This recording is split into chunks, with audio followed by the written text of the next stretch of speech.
Hello everyone. Today's book is called Diary of Roald, the Adventurer. If you enjoy this audiobook series, consider subscribing to the channel. Well then, let's proceed.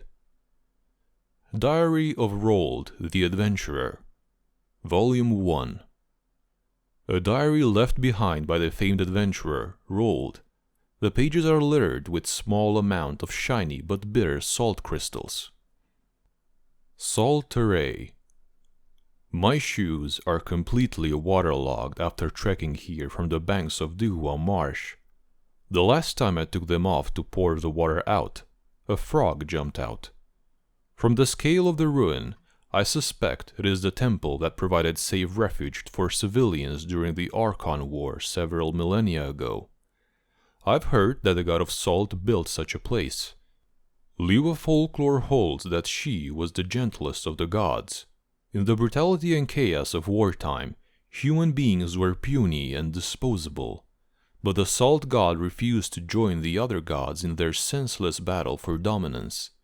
Instead, choosing to give shelter to those dispossessed by the war, she brought them here to build a new settlement.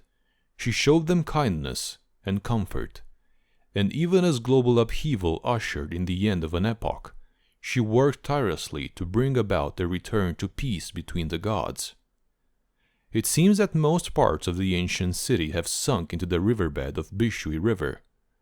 It's fortunate that the foundation of the temple is still here after all this time. She amassed a group of followers who settled in the area now known as Salteray and lived a humble existence. The city stood for several centuries, finally falling with the downfall of the god herself. The gentlest of the gods fell not in battle at the hand of the other gods. She fell at the hand of one of her own people, the people she had loved so dearly. He was the first king of the people, and also the last. He had once loved the god of salt, just as the rest did, but as a mere mortal, he ultimately could not fathom the self-sacrifice love the god embodied. He sought after military might, in the hope that the city might be able to hold its own in defense and attack. And so, to demonstrate that gentleness was a virtue unfit for the times, he took a sword and ended the life of the lone, defenseless god. No sooner had she met her demise than the temple itself collapsed, and the people's city crumbled like salt into the earth. As for the treacherous king's fate, theories abound but none are certain. Some say he continued to reign in solitude from the ruins for centuries, finally turning into dust long after the cries of war had subsided. The ruins had been engulfed by the river, and the insects had hollowed out his scepter. Others say that he took his own life after taking that of the god, unable to bear the guilt of deicide that weighed upon his conscience. In any case, the people on whom the salt god had once looked so fondly became scattered across Liyue.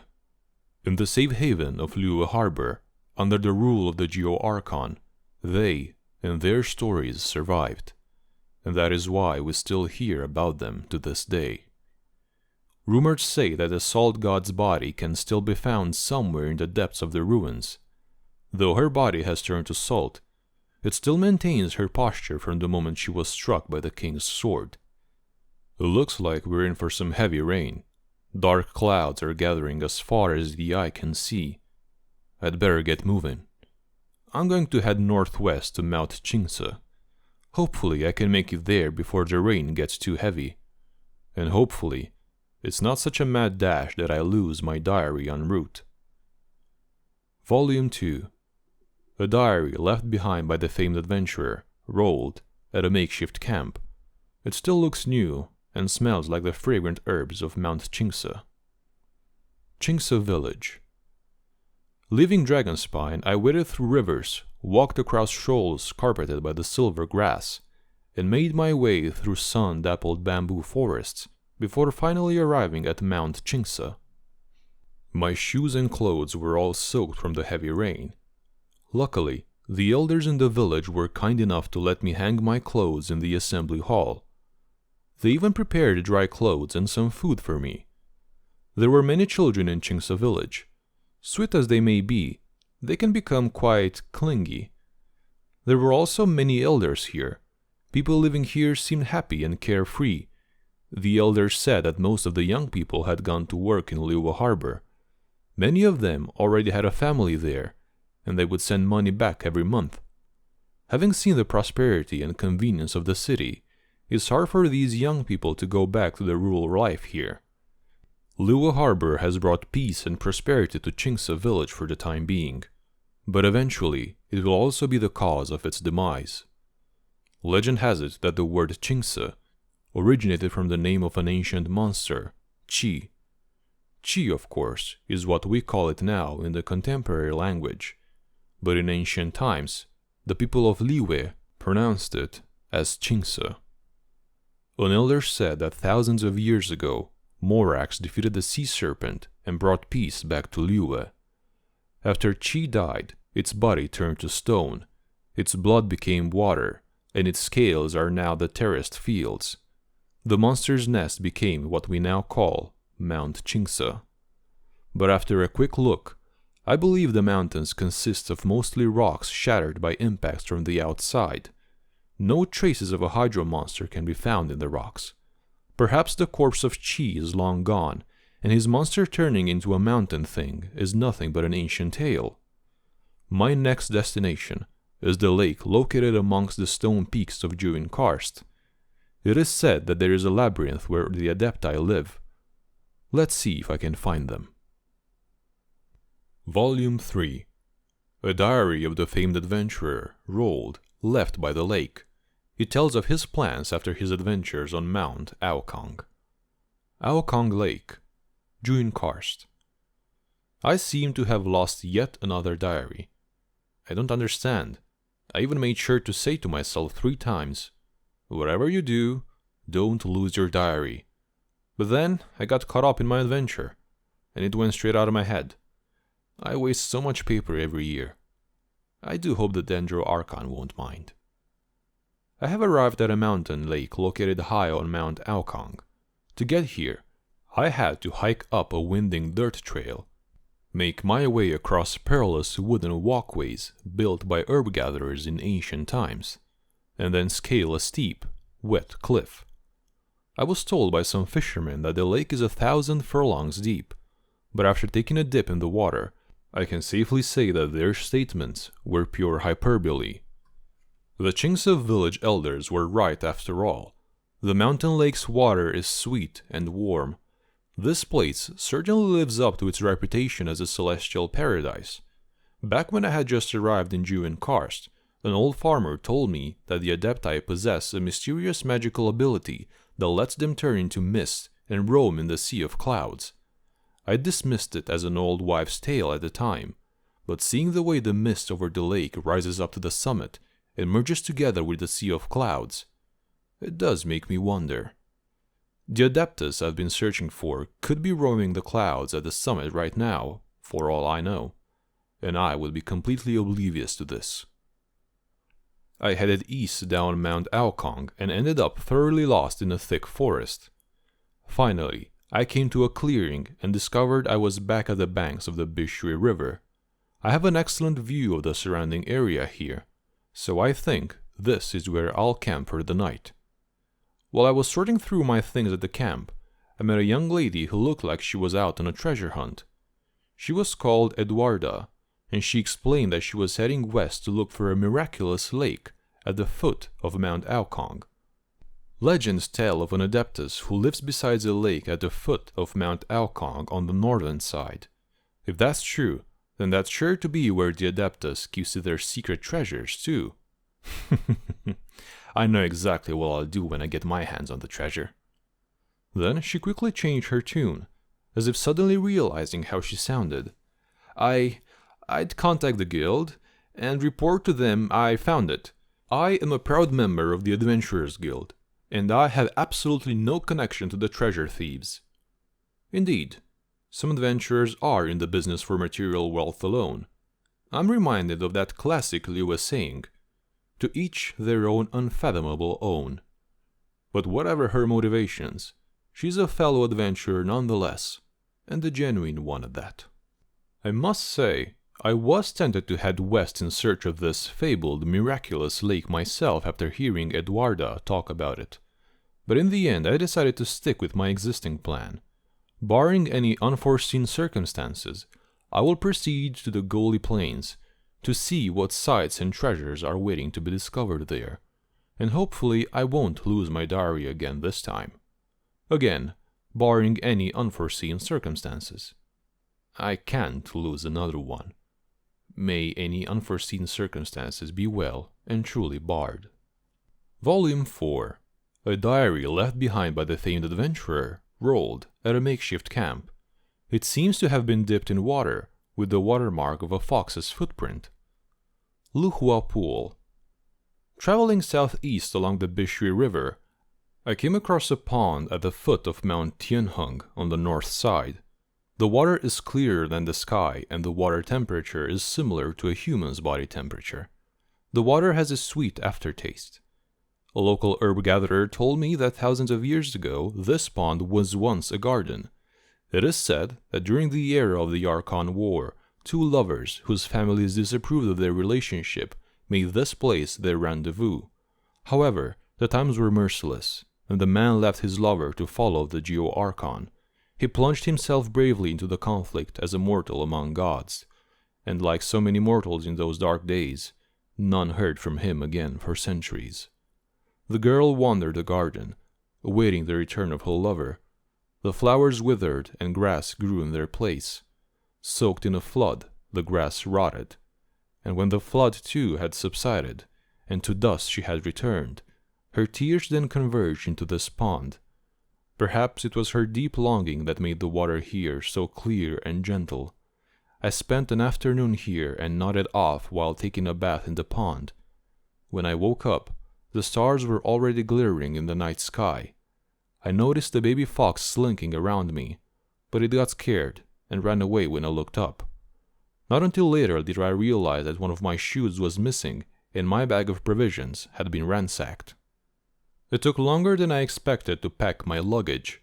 My next destination is the delta of the Bishui River in the northeast, Yaoguang Shoal. Volume 5. A diary left behind by the famed adventurer Roald. The pages smell like the sea breeze. Yaoguang Shoal. This is the delta of the Bishui River, where the sand and mud carried by the river has accumulated into an open and flat shoal. When I finally arrived, the shoal was shrouded in a blanket of fog, and my new shoes were soaked again. I heard the sound of some unknown monsters coming from the fog, but couldn't quite tell their exact location. All that was left to do was set up the tent and wait for this blasted fog to drift away. When I was staying at the Wangshu Inn, a merchant told me about the legends of the Yaoguang Shoal. He started with a poem. Jade-lustered waves washed into the ocean, while a conch lay empty on the white shoal. The meaning of the poem is that the sunlight, pure as jade, glimmers on the surface of the Bishui River and seems to flow into the sea along with the river water. But the Green Conch Lodge on the Yaoguang Shoal has been unoccupied for some time. I once ventured into the fog to visit the seashell sanctuary, but didn't see the owner. A legend among fishermen has it that the Green Conch Lodge was the home of an adeptus, the green conch itself, in fact, constituting the part of her its very being.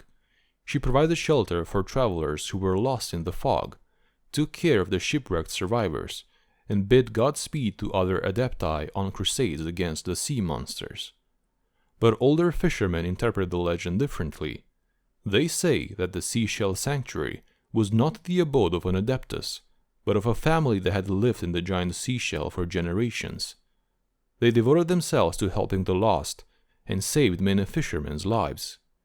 It seems the fog is drifting away, and the sun is almost visible now.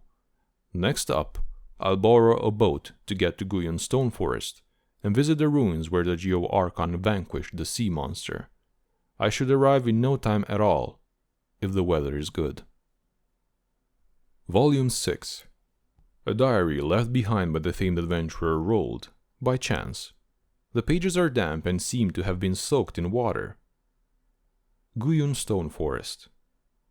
We skirted past a few small islands occupied by hilichurls, managing to steer clear of their line of sight, and made it to Guyon Stone Forest successfully.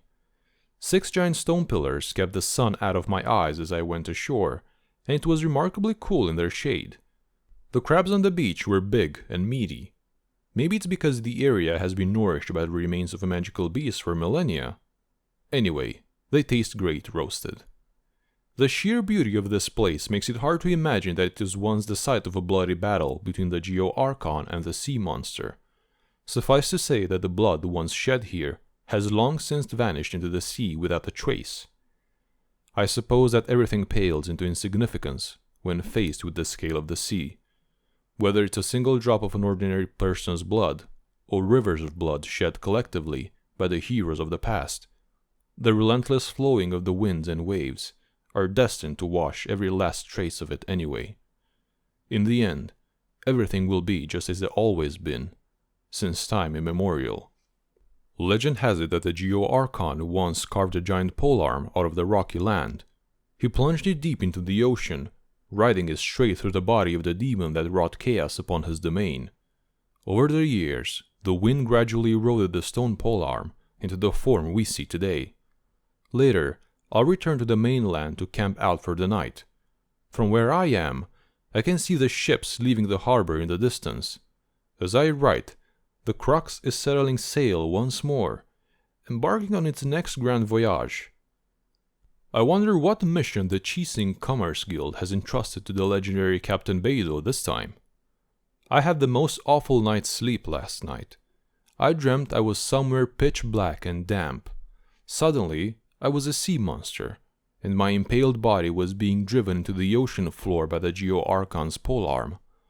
I writhed around and clutched at the giant polearm made of rock, trying desperately to free myself, but it was wedged firmly in place.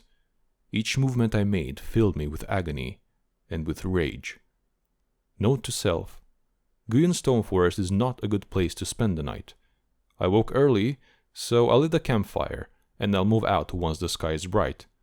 My next stop is Liu Harbor. I just need to be somewhere that I can get my clothes washed, beard trimmed, that sort of thing. Once I've sorted myself out, I'm making another trip to Juin Karst.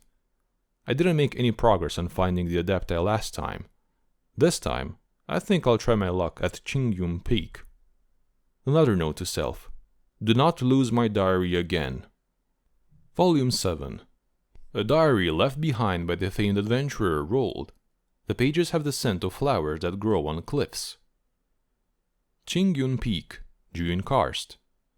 I shall preface my adventurer's diary with a stern reminder to myself. Recently, I keep discovering that I've misplaced my diary every time I feel like I want to write in it. Oh, Roald, you must learn to be more careful in the future.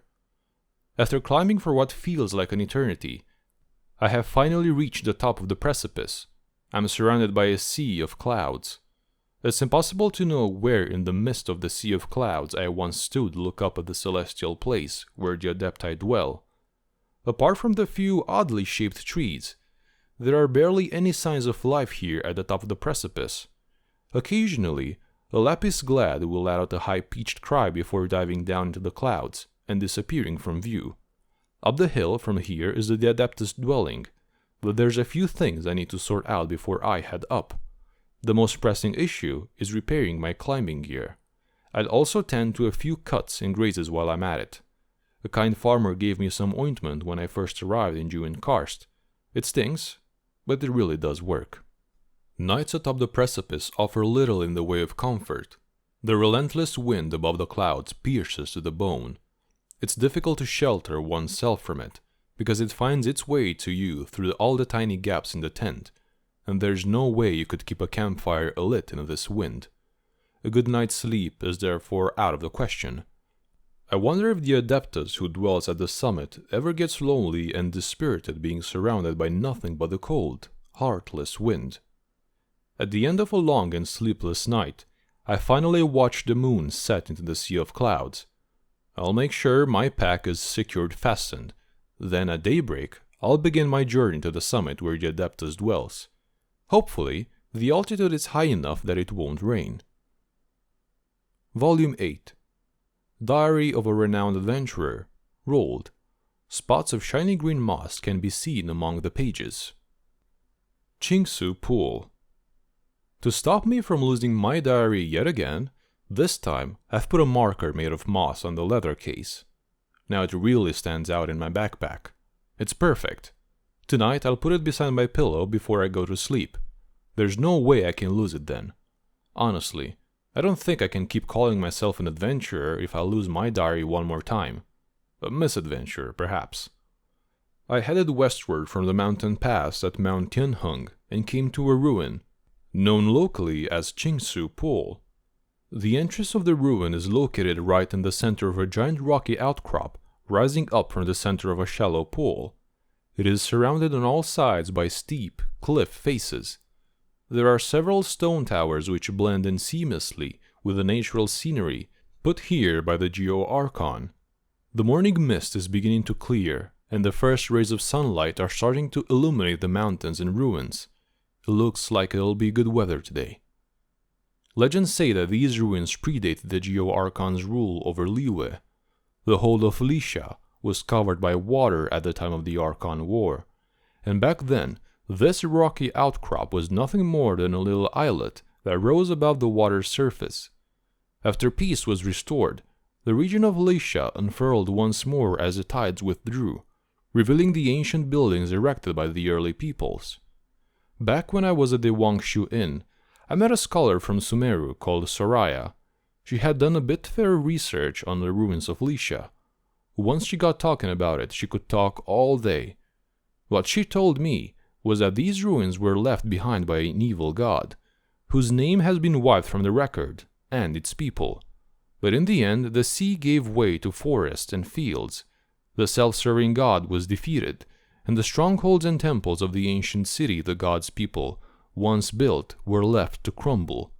This is how Qingsu Pool came to be. The ruins were submerged until the long Archon War finally came to an end, emerging on the landscape as the tide subsided. Maybe these crumbling remains have been left as a nostalgic reminder of a bygone era for the Adepti and the other deities. In any case, this is a calm and tranquil place that has, for whatever reason, remained entirely unperturbed by the relentless development of Liyue Harbor, and untouched by the mining operation based at the chasm. It has just been left as is, right to this day. Perversely, the only disturbances have come since the mining at the chasm has been halted, as monsters have now occupied the ruins here. Let's just hope they don't destroy anything. It's a simple theory, but I need to gather more evidence. I should keep heading north and visit the ruins at Lingchu Pass and Dunyu. I ran into Eduarda again just before I set off. She seemed to be traveling with a partner this time. She must have been a busy adventurer schedule. It seemed like I blinked, and then she disappeared off into the ruins. Volume 9. A journal left behind by a renowned adventurer, Roald. Some of its pages are damaged and crumpled, and a few shimmering ice crystals are attached to them. Dragonspine. I began my ascent of Dragonspine from its southern side, where the mountain meets the riverbanks and plains of Liyue. The mountain slopes gently here, the wind is soft, and the snow is light. Added to the unfrozen water sources, it makes this place a good choice for setting up a base camp. Once I have prepared my supplies, I will make a camp here before continuing to climb the summit. After setting up camp, I took the chance to survey the surrounding ruins.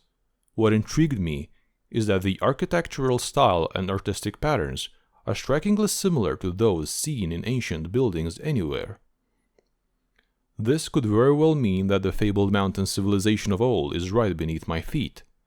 Unfortunately, I did not find any well-preserved inscriptions within the ruins, so there was no hard proof of the ancient civilization's historicity. Perhaps I will find more information preserved further up the mountain, buried deep with the bitingly cold blizzards. Spending the night here is an unpleasant experience. The cold, damp wind chills to the bone, and the way it shakes the tent sounds like the roar of a rushing river. Guaranteed nightmare material for once you do manage to fall asleep. There's a cave by the water, and it must be spacious in there, because I can hear the ghostly groaning of the wind echoing inside. Unfortunately, the entrance is tightly fenced off and there is simply no way to get through from the outside. I will start advancing further up the mountain a little later on. There are some remnants of the relatively recent past by the path, which, if I'm not mistaken, can be traced back to the era where Mondstadt was ruled by an aristocracy. I dug up some fragments of clothing and some irreparably damaged weaponry. The dense snow and ice seem to have slowed down the decomposition process, preserving any pieces of the past that they swallow up for a long time to come. The way that the items are distributed leads me to believe that a chase once took place here on this mountain path, or possibly even a murder. It seems that even fierce blizzards or sinister mutations pose no obstacle to humans intent on following through on their dark ambitions. In the end, this Archon-forsaken snowscape has become stained by mortal transgression. As I climb further up the path, the wind becomes stronger and the temperature plummets to an unbearably low level. I scouted out a ruin to the northeast, where to my utter astonishment I found water. It was somehow unfrozen, in defiance of its perennially blizzard-beaten surroundings. From the location, I would estimate that it is linked to the stream I saw further downhill. However, this area is so cold that I could not afford to explore deeper inside the ruin, for the risk of freezing to death or drowning. I left a makeshift sign here to mark the spot. I just hope that it doesn't get buried in the snow.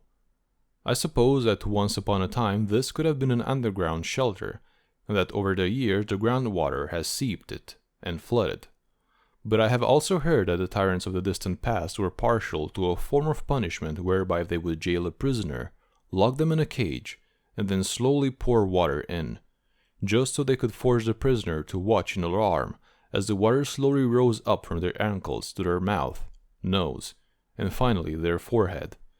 Such a cruel and drawn-out punishment, and in the sheer cold of this climate, it is all more impossible to imagine that any managed to survive.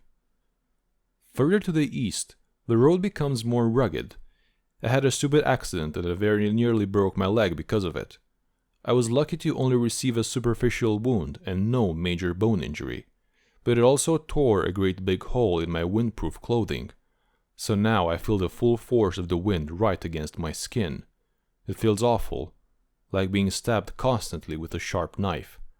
I managed to find shelter from the wind before my wound went completely numb.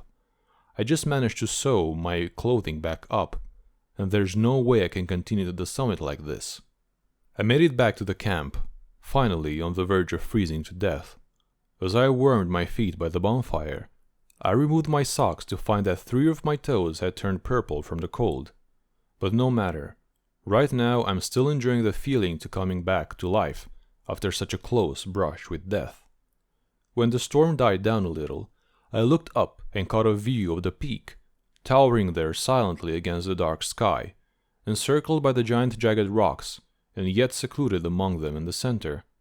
The bard's song tells of an ancient evil dragon who lies buried there in the mountain stream.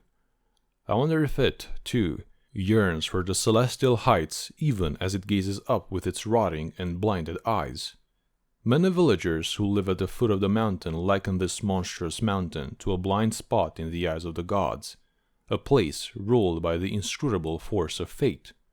Old Mondstadt fairy tales speak of the mountain as a place of punishment that was abandoned by the wind of time, and left for the howling winds to sweep in and freeze everything in its moment of destruction.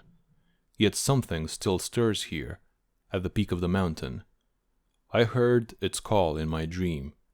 It was a gentle song, pleasing to the ear, but somehow disturbing to the mind.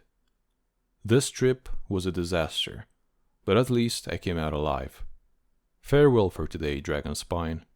Perhaps I shall return, though I do not know if I will ever make it to your summit. I think I will explore Liyue next. But first things first. My top priority is replenishing my lost supplies. Oh, and while I'm at it, I'll swap this soggy old diary for a nice, new one. Thank you very much for listening this far. If you enjoyed this audiobook, please consider subscribing to the channel and also leaving a like down below. Thank you very much, and I'll see you next time.